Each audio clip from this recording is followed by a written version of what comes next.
Hello everybody, ఈరోజు కూర కారంతో ఆలూ ఫ్రై. ఇది చాలా బాగుంటుంది, సింపుల్గా చేసుకోవచ్చు. ఆలుగడ్డలను తీసుకొని ఇట్లా పొట్టు తీసేసి పొడుగా కట్ చేసుకోవాలి.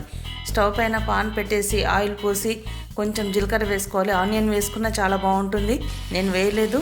ఇలా ఆలూలు డైరెక్ట్గా వేసేసుకొని స్లో ఫ్లేమ్ పైన ఒక 10-15 నిమిషాలు కుక్ చేయాలి.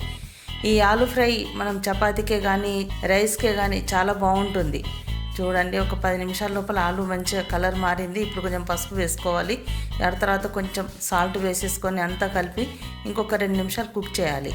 ఈ ఆలు ఫ్రైలో ఇంకో మసాలాలు వేయాల్సిన అవసరం లేదు, ఓన్లీ కూరకారం వేస్తే సరిపోతుంది.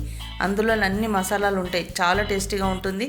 కొంచెం కరివేపాకు వేసుకొని ఒకసారి అంతా కలుపుకోవాలి. చూడండి, ఆలు కూడా ఉడికింది. ఇప్పుడు కూరకారం వేసేసుకొని అంతా కలుపుకొని సర్వ్ చేసుకోవడం అంతే. టేస్టీగా ఉండే ఆలు కర్రీ రెడీ అయిపోయింది.